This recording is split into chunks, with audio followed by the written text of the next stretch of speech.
Hai Nek. Tak cari bahan okey. Puasa kan. Kalau saya nak berbuka kat rumah Nek boleh ke? Ni lah. Boleh Oh, okey. Nek dah habis cari bahan ke?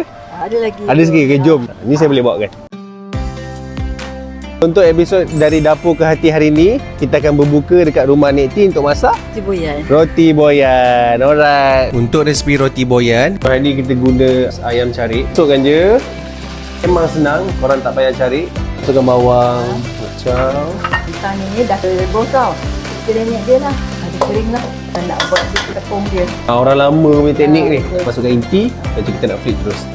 Minyak pertenangan. Next, kita nak masak laksa Johor guna sarding. Kita akan pakai brand ayam brand. Besar ikan dia. Kita nak masak semua dah siap dah.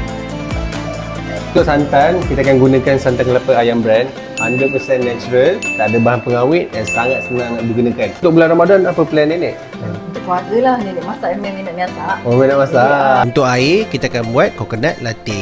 Okey, air dah siap. Sekarang ni kita nak hidang dan kita nak berbuka. Kita nak rasa roti boyan Nek T buat.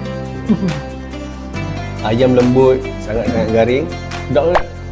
Thank you so much Nek T and family sebab sanggup ambil saya untuk berbuka sekali. So untuk korang semua, selamat menyambut bulan Ramadan. See you guys on next episode. So kita nak balik. Bye bye.